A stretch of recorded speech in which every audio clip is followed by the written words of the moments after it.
Assalamualaikum, hello everyone, welcome back to my YouTube channel.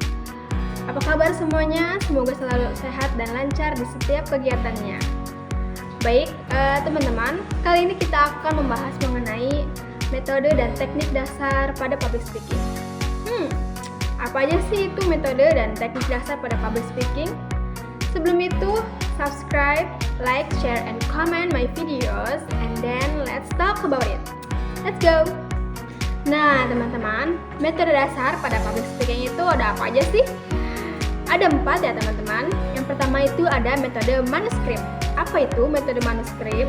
Metode manuskrip adalah metode berpidato dengan membaca naskah yang sudah disiapkan.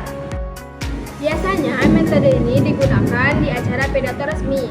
Contohnya seperti sambutan dari pejabat negara, atau bisa juga digunakan di acara-acara formal lainnya.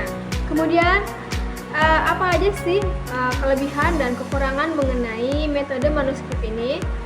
Kita membahas mengenai kelebihannya dulu ya, teman-teman. Yang pertama adalah kata-kata dalam pidato dapat dipilih dengan baik. Mengapa? Karena naskah yang disiapkan tersebut dibuat sebelum kita menyampaikannya kepada audiens. Oleh karena itu, kita dapat menyiapkannya dengan leluasa dan lebih dapat berpikir dengan waktu yang lebih efisien. Oke, kelebihan yang kedua adalah kepastian berbicara dapat diatur dan disesuaikan. Mengapa? Karena ketika kita menyampaikan kepada audiens naskah yang sudah disiapkan. Oleh karena itu, kita hanya mempersiapkan nada bicara, intonasi, dan cara penyampaiannya saja. Karena apa yang sudah disiapkan atau disampaikan kepada audiens itu sudah tersedia di naskah. Kita hanya menyesuaikan apa yang ingin kita sampaikan. Entah itu menyesuaikan dengan nada bicara, dengan intonasinya, dengan pencapaian yang lebih enak dan lebih menarik. Dan oleh karena itu, kelebihan dari metode manuskrip ini dapat menghemat waktu karena kita hanya menyiapkan cara penyampaiannya saja. Seperti itu, teman-teman. Kemudian, yaitu kekurangan dari metode manuskrip ini. Apa aja sih kekurangan dari metode manuskrip ini? Yang pertama adalah pembaca dapat terlihat kaku. Mengapa? Karena orang yang tidak mempersiapkan, walaupun ia menggunakan metode manuskrip yang biasanya naskahnya itu disiapkan terlebih dahulu dan kita hanya membaca untuk menyampaikannya, akan tetapi apabila ia tidak mempersiapkannya atau berlatih terlebih dahulu, hal tersebut akan terjadi, kita dapat terlihat kaku karena kita tidak terbiasa menyampaikannya walaupun kita hanya menyampaikan apa yang kita baca. Seperti itu, teman-teman. Yang kedua adalah beresiko terjadi blok panggung. Karena biasanya orang yang menggunakan metode manuskrip ini kan membaca naskah yang sudah disiapkan.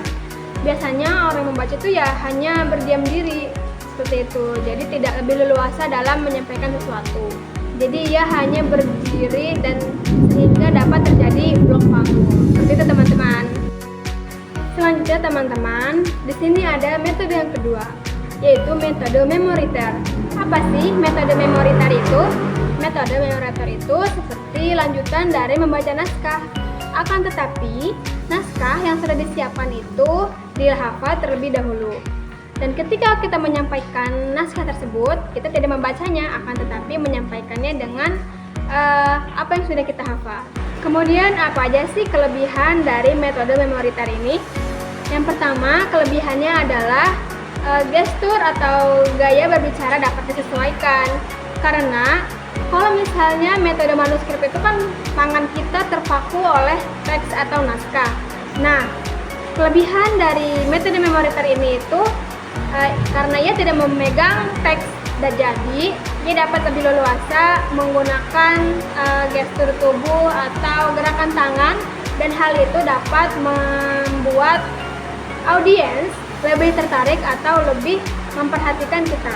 Kemudian kekurangan dari metode memoriter.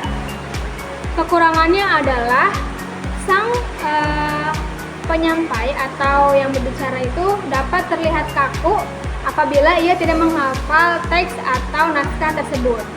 Hal itu dapat membuat audiens merasa bosan atau seperti tidak tertarik dalam memperhatikan kita karena kita kurang mempersiapkannya. Kemudian metode yang ketiga. Metode yang ketiga adalah metode impromptu. Apa itu metode impromptu?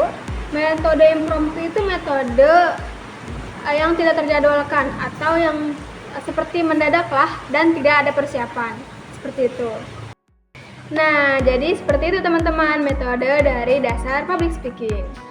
Oke, mungkin itu saja yang bisa aku sampaikan dan kurang lebihnya mohon maaf. Jika ada kesalahan bisa kalian koreksi di kolom komentar, oke? Dan jangan lupa untuk subscribe, like, and share this video, oke? Dan untuk selanjutnya kita akan bertemu kembali di video selanjutnya, oke? Thank you for watching. Wassalamualaikum warahmatullahi wabarakatuh. Bye bye.